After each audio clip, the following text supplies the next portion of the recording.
All right, welcome and thank you for joining us for another episode of the Jane Irrigation Training Series. It's Friday afternoon at lunch and you know where you are. So today we are going to be talking about the Irrigation Consumer Bill of Rights. And I'll tell you why I think this is such a good subject to talk about is oftentimes we're told, well, as consumers, you really get to vote, and the way you get to vote for products or companies or manufacturers or distributors or designers is with your money. Who do you pay for your service from? But oftentimes what I have found is there's probably some due diligence that we all need to do as consumers that I certainly know sometimes I short circuit in order to make a quicker decision, right? Because everybody's busy today and everybody wants to get to the end zone faster. So sometimes I short circuit. And so what I like about what we're doing today is we're really going to talk about some of the questions you need answers to in order to make sure you're doing the best job, that you're fulfilling your responsibilities to your ranch or your landscape or to the job that you're performing, to the job at hand. So we're really lucky today to have Cory Broad, Territory Sales Manager and Product Manager for Jane, helping us through this today. And I'll tell you why. One thing, if you caught Cory just in the beginning here, you can see he's really technically proficient in irrigation. He's also a certified crop advisor. He was the Agriculturist of the Year for Madera County last year.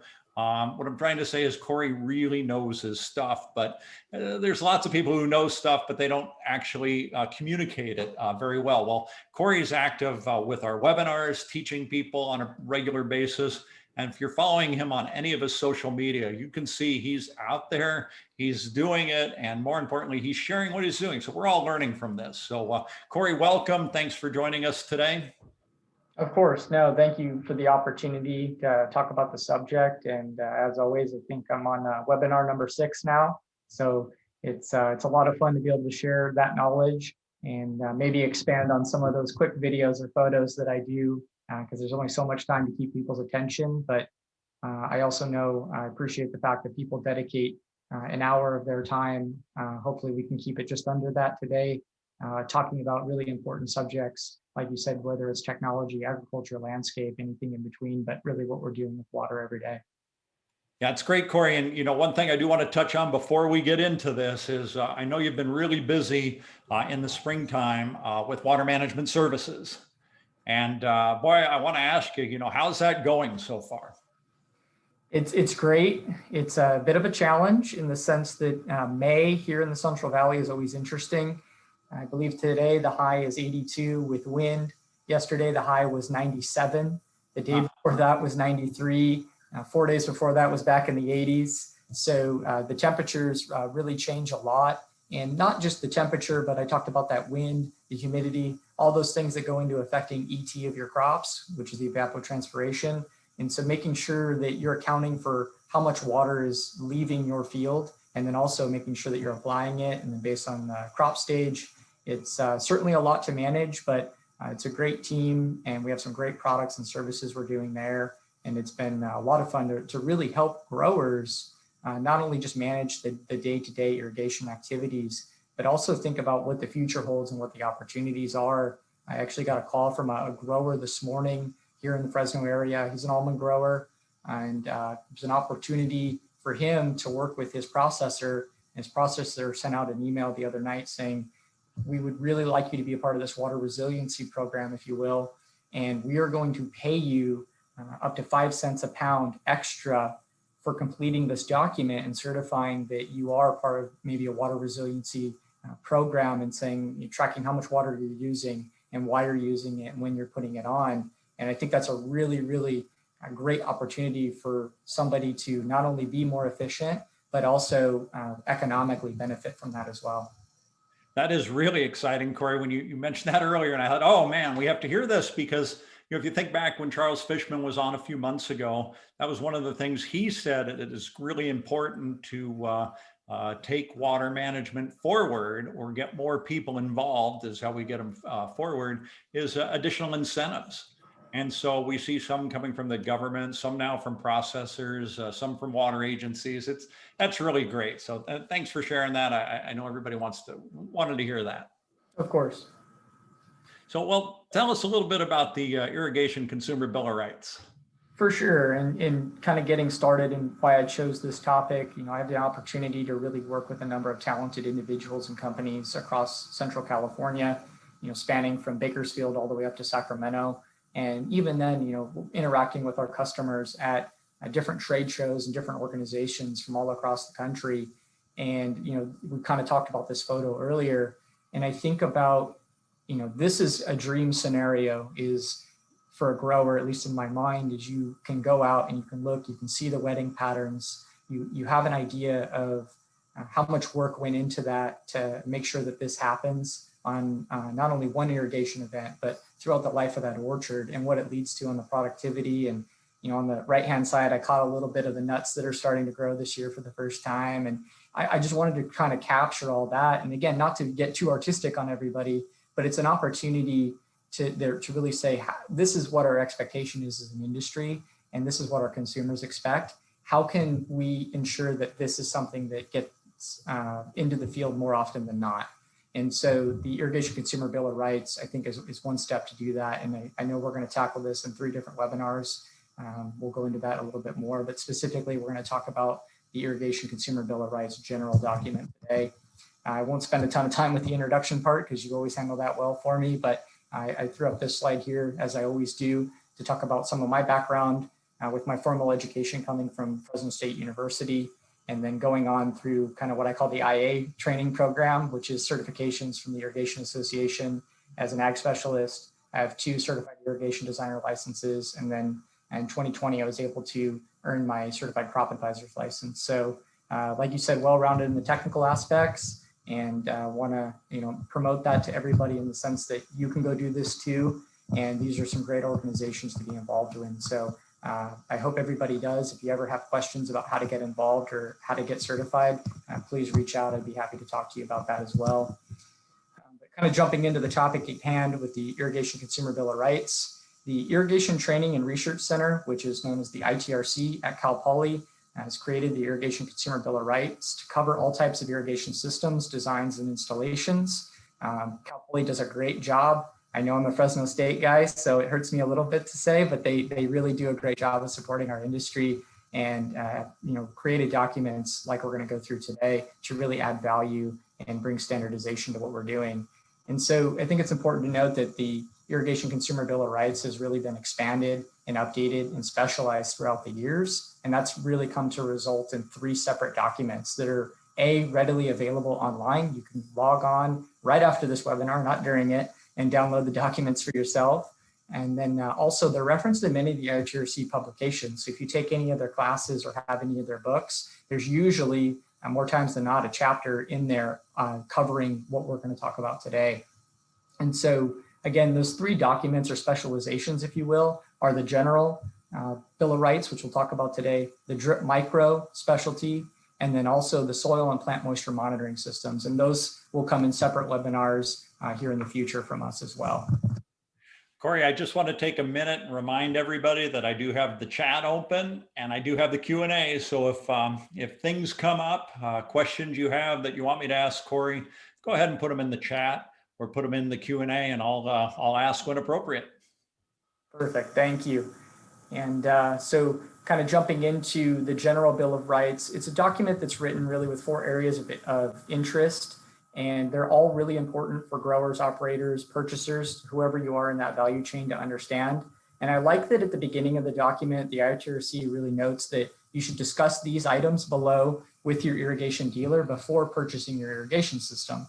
But maybe even more importantly is defining why, and that's the discussion will help you make wiser selections of design options and appreciate the obligations of both yourself and the dealer in creating the irrigation system.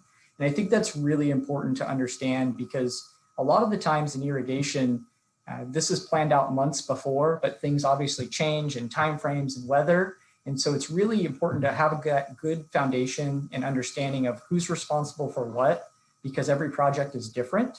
And even though it may be your 3rd or 4th or 5th almond orchard, for example, Each one of those is going to be different. The timeframes are different. And so a clear understanding of the responsibilities of both parties help make this as smooth as possible. Agriculture is unpredictable by nature. So let's take as much of that out of the equation as possible by good communication, and good communication up front, not running around on Friday right after this webinar going, oh no, we got to get this done. Let's have that conversation ahead of time and make sure that we're prepared. And I think that's really, really helpful. Yeah. So Cory, I want to take a pause here because we've already got a couple questions, and one of them I was thinking about as well. It's the same question that's coming in. The Irrigation Consumer Bill of Rights is actually quite popular. A lot of people have talked about this. I wrote a blog article about it a few years ago. Frank Toves at IDC, he talks about it a lot. How many people are actually, so I think people are aware of this. But how many people are actually having this discussion with their dealers before purchasing a system? It's hard to quantify. I will say that the reason we're all talking about it is it's not happening enough. And I think if it was happening more than not, there wouldn't be a need, or at least a desire for me to do this today, and a desire for our dealers and folks like yourself as well to market this and talk about this discussion. So again, this is meant as an opportunity to learn, but also as a challenge to say, how can we communicate this better from the grower to the dealer to the manufacturer, and then anywhere else in between in that value chain. And so I don't think it happens enough. So repetition, if you will. Boy, isn't that the truth? So then we have another question coming in, and someone is asking what percentage of irrigation dealers, in your estimation, are certified or licensed contractors? Very difficult to say. I will show you a tool later so you can look at this. Actually, I'll save that a little bit because one of my slides later on in the presentation answers that a little bit. Okay, great teaser, Cory. Thanks. For sure. So jumping into those 4 areas of concentration that I alluded to, what we're going to go through today are designer qualifications, the design features, the specific operation of that design and the parameters in which to operate. And then, of course, everybody's favorite topic, warranties. And I think each of those areas is really important to understand, and they all add value just based on the way the document's written and maybe some of the questions that come up more than not. Some of those will be a little bit more in depth than others, but they are all equally important in my mind. So a snapshot of what the document looks like. And these are, again, the 4 areas of concentration. So you guys can kind of get a context of, again, what we're going to talk about. I'm going to break down each of these throughout this, but there's a general overview of the simplicity of that document. And I think that's important too, because yeah, we might spend 30 to 45 minutes talking about this, but this is something that you can print out very easily, review, and have with you when you're going through this process. And again, it's not made so that you have to be a certified irrigation professional to understand it. It's so that you can find who those certified irrigation professionals are. And so I think that's how I like to present this. So jumping into designer qualifications, I know we kind of had a question on that already. And specifically, Itrc says, what are the dealer's credentials? Is there formal training references, designer certification, contractor's licenses, professional engineering even? And I think that's a really fair question. I think there's many opportunities for irrigation professionals to increase their knowledge and get that certification. And so that shows dedication to the industry, but also to the value that they're adding to the customers and what they're providing, not just the products. And so specifically, the Irrigation Association offers several different certifications, some of which are CID, your Certified Irrigation Specialist, Certified Irrigation Contractor. And then beyond that, just because you get the certification doesn't mean you're done. Certified professionals have to do continuing education, but also if you're not in the certification program yet, you can still participate in these continuing education classes and different seminars that are available from the IA online, but also at the Irrigation Association show, which is going to be in San Diego this year. So I think there's plenty of opportunities for people in the irrigation field to go ahead and get involved and learn and have the opportunity also to get certified. So again, I just want to make the point that this isn't really a certification you get by going on the internet, filling out a form, paying $35 and you're good. Not at all. if you get this certification, you really have achieved something. Certainly so. And there are many certified professionals out there. And again, it shows that dedication and the value that you're adding to what we're doing every day in the field, or whether you're in the landscape as well. So Cory, we've got another question coming in, and I wondered this: the Consumer Bill of Rights, Irrigation Consumer Bill of Rights. When was this first established, and why? I believe it was in 1994 was when the first document was written. I haven't seen the original document, but my assumption is it looks a lot different than it does today. And I think that's the neat thing about it being updated more regularly. I believe the version that we're talking about was today is 2019, so still fairly recent. And that was created by Itrc, obviously, the California Irrigation Dealers Association at the time, which is kind of morphed into the California Ag Irrigation Association, along with PG&E and the California Energy Commission, because of how much energy and ag demands from the power grid, just say. And so those are kind of the parties that were behind it, and it started in the mid-90s, and again is continuing to be updated as the industry has progressed and things have changed, which is really neat. Yeah, am I right? It's something like 30% of the power consumed in California is used for moving water. It could be more on some days, it feels like, especially when it was 97 yesterday. But yeah, it's certainly a significant amount of energy that gets used all the way from residential use to what we're doing in the field. So it's a lot of energy, and it's something that the state has looked at. And obviously with solar investments and things like that, we're trying to offset the best we can. But energy is a major component of what we're going to talk about today. Yeah. Okay, great. So people asked, how can I find a certified professional? Well, the Irrigation Association gives you the opportunity to look at this online. And so I just took a quick screenshot of the tab on the Irrigation Association website, which is down at the bottom. There's a link, irrigation.org.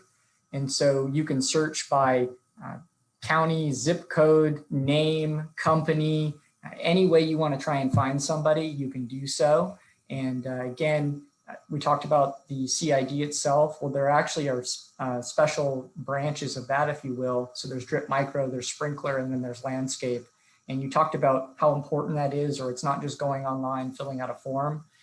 Certification requires that you pass 2 exams and keep your continuing education credits and are a member of the Irrigation Association in good standing. And so you'll take a general irrigation design exam and then one of these 3 specialties at the top. And so again, it's not as simple as just registering. You actually have to go through a process. And I think that's why it's so important that if you do have it, that you market that to your customers, but also that the customers recognize that. And I think Jane Irrigation holds, in the ag category, 8 different irrigation certifications specifically just to ag. So it's a commitment that our company's made over the years. Since joining nearly 6 years ago, was probably one of the first things that they told me when they hired me is, if this is something you're interested in, we are behind you 100%. And that's something that I appreciate about the company and about the culture we've created. Yeah, Eric provides great leadership on this education side. We all appreciate that. Now, the other thing that I'm always impressed with is there's a certain amount of classroom knowledge needed, some study knowledge needed, but there's a practical side to a lot of these too, where you have to then go out and perform something for a year maybe, and show that you actually have the concepts. And I think it's fantastic, the certifications. Absolutely. So jumping into maybe some of the classroom, but also some of the real world stuff, I would be remiss if I didn't mention the training opportunities from the Itrc. Again, it kind of covers a broad range of irrigation topics and systems. I've had the opportunity to take, I think it's something like 5 or 6 of these classes that are listed here over my time, to not only increase my proficiency in the industry, but also work on those continuing education units. And so this is a great opportunity to do that. But again, drip micro design, pumps, fertigation, row crop, again, a very broad range. But you talked about maybe some of that real world experience. I live right in the middle of irrigated farmland country, if you will. So I'm working on drip systems every day and interfacing with growers and helping solve problems and creating solutions. And maybe not everybody has that available right away, but they want to get involved in the certification process. Well, you can go and you can take a drip system troubleshooting class. And then there's also field evaluation classes and different ones that are not located here, but can be found at the Itrc website. I put the link up there for that as well. And I know last year was a little hard with everything that had gone on. So they did most of everything remote, but traditionally it's held during the summer and then also during the fall or the winter. And so it's an opportunity to go to Cal Poly, put your hands on drip lines, put your hands on filters, and maybe, you know, get a little wet, right? Run pressure through lines and see kind of how things work and get that real world experience. Yeah, you know, we've had Dr. Gowdy from the Itrc on a couple times as a guest. And if after Cory is done, if you want to look at our trainings and get an idea of the excellent trainings that they provide, you can do that. Absolutely, 100%. I recommend it. And Dr. Gowdy does a fantastic job with the Itrc, and obviously as a steward of the industry and is involved in the Irrigation Association. So again, somebody that I lean on heavily as well as a resource. It's kind of interesting, Cory, to hear you say that, because when he was on, he referenced back to your video on flushing systems and said, this Cory guy, he did a great job on showing this. So you guys are both complimentary of each other. For sure. I think I learned it from him. I did all the camera work. So it takes a partnership. This industry is all about building value in partnerships. As a manufacturer, I depend on our network of dealers, and the consumers depend on both of us. So again, it's all about sharing that information. So jumping into the second part, so we covered designer qualifications. Now we're going to go into design features. And so I took the little box kind of clip shot there, and then I kind of expanded it on the right-hand side. And so in bold are kind of the points that are the questions that they're asking. And then underneath are some of the notes that I put in for myself. So first off, what is the life expectancy of the system components? So consider, you know, the underground components, the filter units, emission devices all separate when thinking about this. And the reason I say that is you see there's a picture on the left-hand side of an irrigation installation. This would be a subsurface drip irrigation in Western Fresno County. So it'll go on to processing tomatoes. And so while we might put the piping and the riser and the filtration out in the field that might last, you know, 10, 20, 30 years plus, depending on maintenance and maybe not hitting it with a tractor, we're going to go put drip tape in there. And in this case, we did a 7/8 inch, 13 mil thick drip tape. Well, that means that that drip tape will last us roughly about 5 to 7 years, depending on maintenance. And so that time frame is a little different than the time frame of all the other components. So I think it's really important to understand that, and especially when talking about drip tape, talking to your dealer about what is the lifespan of this product that I'm buying. And then also, if you're a dealer, consider what options best fit what the grower is going to be doing long term. And then looking at maybe safety features. Obviously, safety is really important.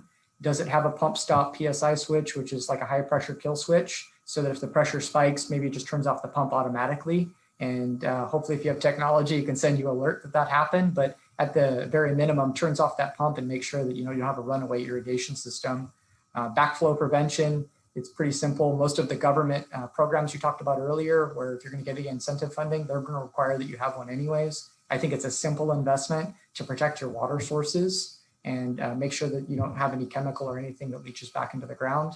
And then pressure relief valves at your filter stations. If the filters get plugged or something happens, there's water hammer, you just make sure that you don't ruin that investment on that filtration unit. And then think about what are the options for those future upgrades. Is it going to be a different type of filtration? Is it an opportunity to expand your filtration if you add additional acreage? Is the pipe ran to where that additional acreage will be? The main line is sized for that. Those are all the things that, you know, need to be done well ahead of time. There's no sense in buying a 10-inch main line if you're going to add additional acreage, but you're going to need 12-inch later on in order to account for the extra friction loss or something like that. Those are the things that need to be done ahead of time.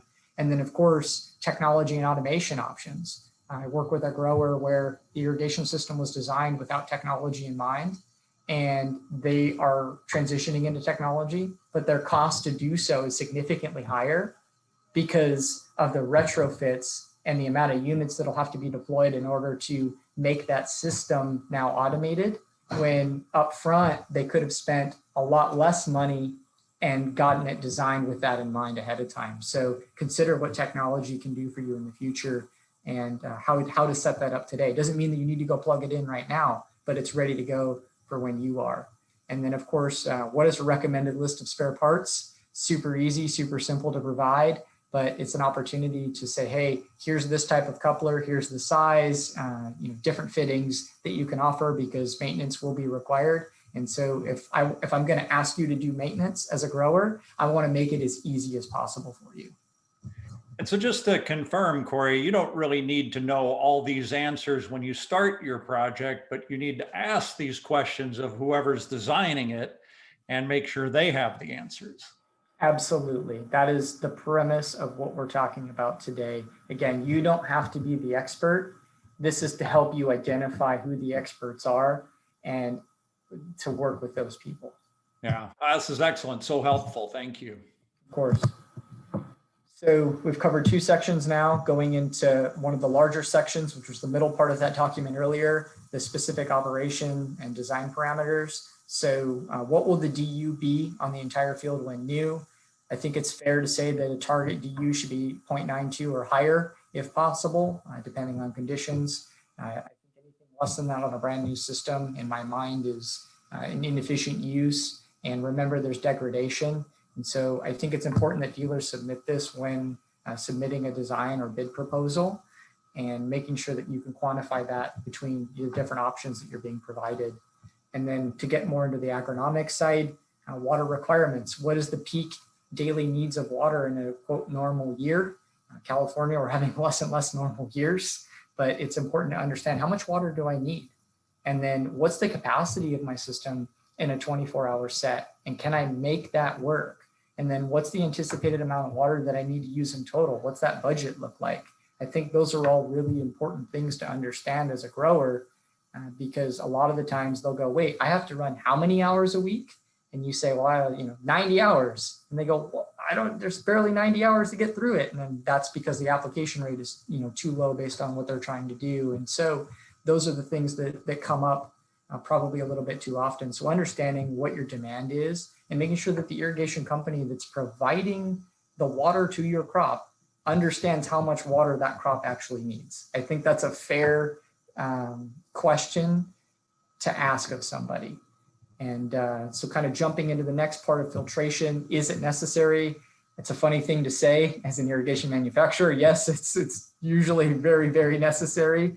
But if so, what type of filtration is it? And is it sufficient? I've been out in field calls before where there's a screen and it's a 100 mesh screen and it's on drip tape that needs 200 mesh filtration. Well, of course, you're going to see some plugging over time. So I think that's, again, something to understand. And then has pre-filtration been discussed? If you're pulling from a canal, is there going to be trash? Or is there going to be rocks that get into your system? Wood chips, you'd be amazed at what you can find. I think we talked about the filtration on my last webinar and opened up a tank and I found fish in there before. You just never know what you're going to find, but that should be something that gets discussed ahead of time. Flow meter, which technically by law in California, you have to have anyways, but it's super helpful from a troubleshooting standpoint. And then also just kind of making sure that the system's running okay over time. I couldn't tell you how many times I talk to somebody and they go, hey, I'm working on this. I'm not sure what's going on. And I go, well, what's the flow rate? I don't know. Well, it's really, it's like going to the doctor. I don't feel good. Well, what's your blood pressure? Well, I can't take it. It doesn't really help the doctor figure out what's going on with you. And so again, does it measure the flow rate and then also the amount that you're applying in volume? Because I think that's really important as well to understand what's going on in that moment, but also what are, tracking throughout the season. Because at the beginning, hopefully you've asked the question on the water requirement, how much water do I need to use throughout the year? And then hopefully you can kind of track that over time with a flow meter and not a pencil and paper like some people still do. And then I think it's something that's really important as well. Just because you have a flow meter doesn't mean that it'll meet regulations, because you need to follow the manufacturer's recommendations for that installation. You need to make sure that it's installed properly so that it'll read properly. Just throwing a flow meter on doesn't solve the problem. So going into the latter part of this, energy consumption, I told you that the California Energy Commission was involved in PG&E as well. So this is an important topic, and it's certainly something that's not going away with energy rates increasing. But is it possible to pump all the water during off-peak hours? Hopefully everybody here who's involved in this webinar knows that the time of use rates just changed for PG&E this year for agriculture, depending on what plan you're on. and it's changing, it seems like more often than not. It used to be pretty stagnant. So you need to understand, can I pump everything off peak so I'm not overpaying? And then what are the pump and motor engine efficiencies? If that's something that maybe another company has done, specifically a pump company, that's okay, but working with that company to get that information is important. And then is a pump curve showing that gallons per minute and pressure provided? I think that helps from the troubleshooting standpoint, because if you see high pressure and low flow, and you could dissect these things, work along the pump curve and understand what's going on with the system. And then a very simple measure of what's the energy cost per acre foot. So I told you earlier, you need to budget how much water, and then you need to track how much you're applying. But you also need to understand how much does that cost you to do so that you can make sure that you're making economical decisions on crop value and on water value. And then obviously a piece of that is the energy consumption. So I think those are all really key points. Chemical injection, we talked about the backflow. There are other safety devices. What's the capacity of your injection system? Because sometimes you only need very small amounts of that chemical versus maybe larger amounts of a nutrient, or vice versa. And then are there separate injectors for each of the chemicals? Because if you apply certain fertilizers together, that's not going to end well. Certain chemicals can't be mixed with certain fertilizers and so on. So is that injection unit something that can meet all of your needs? Not just, hey, I hooked up 2 steel nipples and a gate valve on it and you're on your own. I think it's really important to set the grower up for success that way.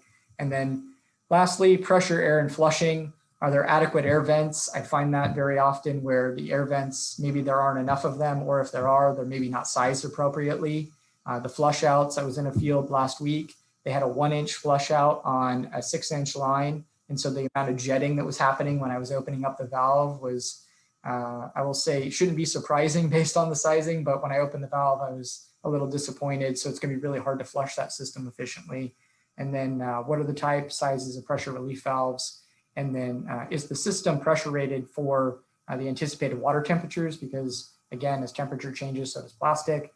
Surges in pressure, because they do happen even on very well-designed systems. And then also just the normal operating pressures. Are you right on the edge of what that system will accept? Because I don't think that that's beneficial. Cory, a couple of questions came in here, and the first one's on the energy consumption. Now, I know rates differ all over the state, but in general, if I'm pumping off peak, how much money am I saving? What percent am I saving by going to off peak? I mean, specifically, I can tell you that take the residential market, for instance. If I go from off peak to on peak in residential, it's a 28% increase in my kilowatt per hour. So one could reasonably deduct that it would be at a minimum that. And again, the time of use rates for PG&E have changed depending on your plan rate to 5 p.m. to 8 p.m. And that's because things have changed. Traditionally, they wanted us to irrigate at different times, specifically at night. Now they kind of want us to irrigate during the day, because you figure just say 9 to 4 p.m. is kind of that max window of solar radiation absorption and energy production. And so we need to make sure that we maximize that use. But then also when everybody goes home at 4 or 5 o'clock and starts doing laundry and running dishes and running the AC, we had to make sure that the grid can handle that. So that's kind of where that 5 to 8 window comes into play. It's interesting how that's kind of a moving target. So we had another question here, and I'm not sure how familiar you are with, say, the certification of a licensed agricultural engineer, but somebody wants to know, how does that compare to like the IA certifications? So I'm not really familiar with that program directly. I will tell you that I am no engineer by any stretch, despite the numerous certifications. I do know people who are PEs and have gone on to get their full engineering license and are involved in the irrigation industry, which is great, because there certainly are projects that require that, and having that extra expertise is great. How they stack up, I'm not sure, but I can tell you that you don't have to be from a background of engineering or have formal engineering training in order to pass Irrigation Association certifications, but you certainly have to be proficient in laying out irrigation systems and making and answering basically all these questions that we're talking about today. Yeah. Okay, great. Thank you. Yep. So going into our last subject for the day, warranties. Again, nobody's favorite topic, especially from an irrigation manufacturer. Also, I know dealers don't enjoy it as well, but it's something that's a part of our life and something that's really important for everybody to understand. And so kind of going through the questions again, who provides the equipment installation? So again, that should be in that first conversation. Who does the startup of the irrigation system? And also, does any adjustments need to take place if there's pressure regulating valves or something like that? I see far too often where irrigation dealers finish the project, they flush the system, and then they quote toss the keys to the grower and they're like, all right, thank you. And, call us if you need us. And then it's on to the next. And that's, time is money. We all understand that. And that's how we can do things the most economical for the end user. But if that person's maybe not comfortable with the system or understands how to operate it, maybe they operate it inefficiently or they damage any of the things that you've done. And so that can just lead to kind of that finger pointing scenario. So in my opinion, I think that it's great if dealers offer full service packages to say, hey, you know what, Richard, you're a seasoned professional. You just need me to come do the work for you and lay out a good irrigation system and you're comfortable with it. Great. Or no, Richard, you know what, this is your first one. Maybe you're not comfortable. You need a little bit of more one-on-one training and working through that process. I think that's something that should be provided, should be, an opportunity to increase value and hopefully income for the dealer, but there should be options there in my mind. And then talking about specific warranties on individual components and also the system design. Of course, we always tout at Jane. We've had an industry-leading 12-year warranty on tubing and emitter line for several years. That's no secret. And we've always tried to take, I would say, the high road in that scenario because we're confident in our products, we're confident in our people, and also our processes and ingredients. So you need to understand as a consumer that not all drip tubing is the same and not all warranties are the same. And so, again, who's providing warranties and what do the warranties cover and what do they exclude? And that, again, is a very direct question. I don't think it takes a lot of interpretation there. And then, is that irrigation dealer a full service dealer? I only put in bold the full service part. And so how I interpret that is, do they complete the design themselves? Are they certified to do so? Do they install the products, or are they using a lot of subcontractors, which is okay as well, but those are really important to understand. And then can all the necessary products be purchased by the dealer directly from a manufacturer? Because I think that also is important to understand is, do they have that relationship and access to the folks who are making that product and who are the technical experts on it? Because sometimes additional eyes are needed on solving a problem or creating a solution. And so they need to be able to have that direct channel. And then, of course, always important, are they financially capable of standing behind the warranties? Because you can make a lot of promises, but if you can't back it up, it really adds no value. What's the availability of replacement parts? If you're buying a very, very specific SKU of a product, you need to understand that it may be hard to get from time to time, especially as we've seen this year with the supply chains that have been damaged around the world. So standardization is super helpful. Maybe choose a 36-inch emitter line dripper spacing instead of a 35-inch, something along those lines, so you can make sure that you can get parts right away. And then, will a packet containing all the manufacturer's literature and warranties and instructions, is that provided? Again, it kind of goes back into that full service method and the training aspect. Am I going to give you all the tools to succeed, Richard, as somebody who's purchasing an irrigation system from me?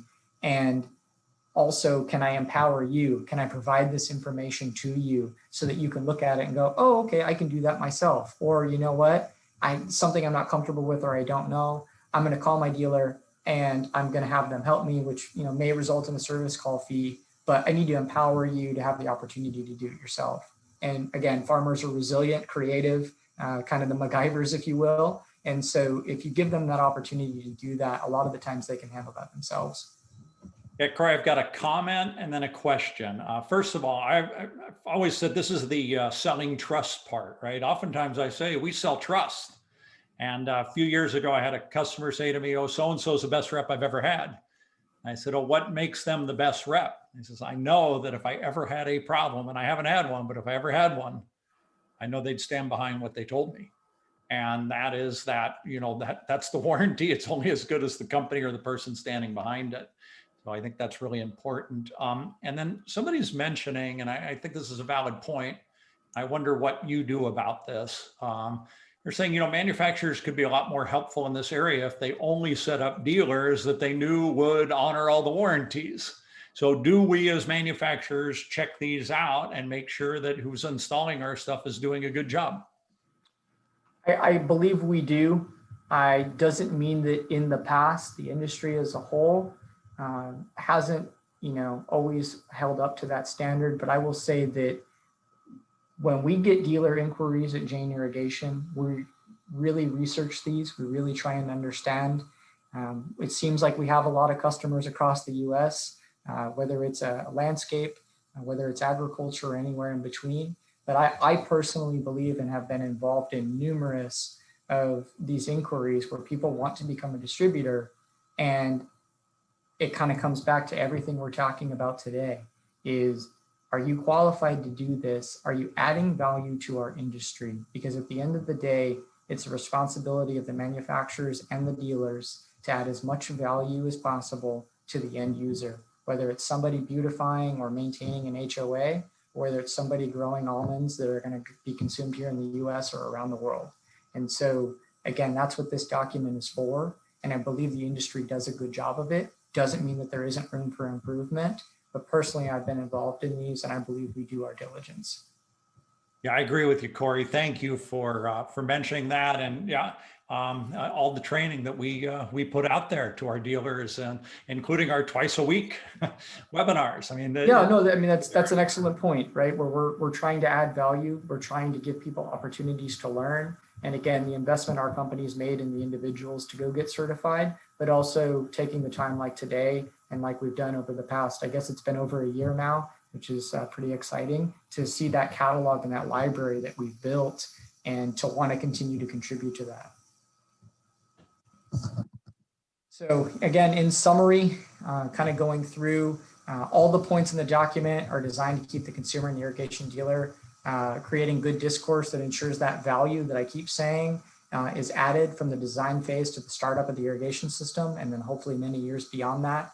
And so kind of dissecting it down into 5 key takeaways, maybe not in any order of importance, but 5 key takeaways for me. Designer qualifications, does the dealer have certified professionals? Experienced professionals also, as you talked about, you got to have some real world experience as well. Efficiency, is that design efficient today? But also, does it factor for degradation over time? Because if you design to the very end of the water application rate, just say, and over time things change or degrade, maybe those plants aren't getting what they need because you started right at the fine line. Water, can you meet the ETC in a reasonable time? And does the dealer provide any scheduling services, or do they have any background in that? I think that's neat. We're doing some of that with our water management services.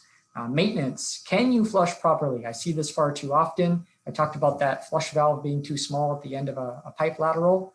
Can you get the water out of that pipe? Then also, is the system laid out so that you can open up the ends of the hoses or the tape and make sure that you flush those appropriately with enough pressure? I see that very often where it's designed based on pressure loss of irrigation operation. But when you open up the end of a line and you have an open flow scenario, you increase that water demand of that system. And so you want to make sure that your system can handle that increase as well from a pressure standpoint. I need to make it easy if I'm a dealer for the farmer to flush, because the easier you make it, the more likely that they're going to do it. And that's going to help protect the product, but also protect the investment. And then components, top end warranties. Obviously, I talked about ours earlier. Air vents are important. Please don't forget that. It's the best $50 insurance policy you'll ever spend. Flow meters, they're required anyways. Please put them on there. They help for troubleshooting and operation. And then, of course, safety, safety, safety. Cory, these are all great, and what a great summary slide to have. And as I was thinking about this, almost any significant purchase we're going to make, a lot of these questions apply to those. Of course, these have more specifics to irrigation, but it's a good habit to get into, that's for sure. Going forward, if people have some questions about this or want to talk to you more about it, how can they get in touch with you? Right here. Feel free to reach out. I have my phone number. I have my email address up here. And then also, as we've mentioned before, pretty easy to find on LinkedIn. I just type in my name, I come up. And then also on my Instagram account, Facebook, pretty much any of the major social media platforms, I'm usually posting on there and talking about what we're doing as an industry. Yeah, you're doing an amazing job on that. And I know we're all benefiting from this, right? I appreciate it. Yeah, so thank you. And Cory, thanks for giving us all this information. I'm really looking forward to parts 2 and parts 3. I want to say thank you to all our attendees for joining us today. We really appreciate that. We hope everybody has a really nice weekend. And remember, if you want to watch some of our additional trainings, you can go to janesusa.com/trainings and see all the trainings there. There's over 100 now in the library, all free to watch. So please enjoy those when you can. And we're also on Spotify, Google, and Apple Podcasts. So if you want to listen during your day, as you're going about your job or job to job, that's a great way to do it too. So Cory, thanks again. Thanks again to everybody. And we'll catch up with you next week. We're going to be talking about smart controllers on Wednesday and Friday. We'll actually be talking about how to sell those smart controllers to customers, how to get them excited about it. Dr. Dukes is going to be on next Friday, so that'll be exciting too. Thanks again, everybody. Thank you.